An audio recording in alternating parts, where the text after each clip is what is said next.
تو اس نے کہا کہ آپ کو 3 راتیں پولیس افسر کے ساتھ گزارنی ہوں گی۔ کیا اس ملک میں کسی بیٹی کا حق نہیں کہ وہ عزت سے جیے؟ کیا میری عزت کی کوئی قیمت نہیں؟ کیا میں انسان نہیں؟ کیا میں کسی کی بیٹی نہیں، کسی کی بہن نہیں؟ میری آپ سب سے ہاتھ جوڑ کے اپیل ہے کہ میرے اور میرے گھر والوں کی اس درندے سے جان چھڑائی جائے اور ہمیں انصاف دلوایا جائے۔ مجید گراں نامی شخص جو کہ پولیس والوں کا دلال ہے اور میری عزت کے در پہ ہے، جو کہ مجھے بلیک میل کر رہا ہے۔ کیا میں نے تعلیم اس لیے حاصل کی تھی؟ کیا میرے والدین مجھے اس لیے اس دنیا میں لائے تھے کہ ایک درندہ میری عزت؟ السلام علیکم، میرا نام اور میں گورنمنٹ کالج فیصل آباد کی ایک طالبہ ہوں۔ میرا تعلق جنوبی پنجاب کے شہر سناوا سے ہے۔ میں ایک بیٹی ہوں، ایک بہن ہوں، لیکن آج میں ایک مظلوم ہوں۔ ایک ایسی لڑکی جس کے خوابوں کو نوچ لیا گیا، جس کی امیدوں کو کچل دیا گیا، جسے عزت دار ہونے کی سزا دی جا رہی ہے۔ مجید گراں نامی شخص جو کہ پولیس والوں کا دلال ہے اور میری عزت کے در پہ ہے، جو کہ مجھے بلیک میل کر رہا ہے۔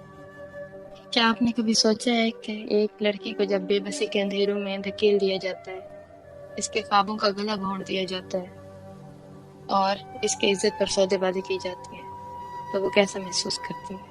میں نے بھی یہ بالکل نہیں سوچا تھا، مگر آج میں یہ سب جھیل رہی ہوں۔ میں اپنے والدین کے خوابوں کو حقیقت بنانا چاہتی تھی اور اپنے بہترین مستقبل کے لیے جدوجہد کر رہی تھی، لیکن یہ درندہ میری زندگی میں داخل ہوا۔ مجید گراں ایک وحشی جو کہ خود کو ڈی آئی جی عمران جلیل کا آدمی بتاتا ہے اور وردی والوں کی سرپرستی میں وہ ظلم کا بازار گرم کیے بیٹھا ہے، اور یہ پولیس کے اعلیٰ افسران کے ساتھ مل کر معصوموں کی زندگیاں برباد کرتا ہے۔ اس نے پہلے مجھے اور میرے بھائی کو نوکری کا جھانسا دیا اور ہم نے اپنا سب کچھ بیچ کر، اپنی زمینیں گروی رکھ کر 9 لاکھ روپے اس کے حوالے کر دیے، یہ سوچ کر کہ ہمارا مستقبل بہتر ہو جائے، مگر ہم نہیں جانتے تھے کہ ہم ایک ایسے شکنجے میں پھنس چکے ہیں جہاں ہماری عزت اور زندگی دونوں ہی داؤ پر لگ جائیں گی۔ جب ہم نے اس سے نوکری کے حوالے سے پوچھا تو اس نے کہا کہ آپ کو 3 راتیں پولیس افسر کے ساتھ گزارنی ہوں گی، اس کے بعد آپ کی نوکری بھی پکی اور آپ کے بھائی کے بھی۔ یہ جملہ میری روح تک کو زخم دے گیا۔ کیا میں نے تعلیم اس لیے حاصل کی تھی؟ کیا میرے والدین مجھے اس لیے اس دنیا میں لائے تھے کہ ایک درندہ میری عزت کی بولی لگائے؟ اور جب میں نے انکار کیا تو اس نے ہمیں برباد کرنے کی قسم کھا لی۔ اس کا طریقہ واردات کچھ یوں ہے کہ اس درندے نے پہلے ہی مجھ سے کچھ چیکوں پر سائن لے رکھے تھے۔ ہم نے اعتبار کیا، مگر اس نے انہی چیکوں کی بدولت ہم پر ہی مقدمات درج کروا دیے۔ ہمیں دھمکیاں ملنے لگی اور پولیس تھانوں میں میرے اور میرے بھائی کے خلاف کیس درج ہونے لگے۔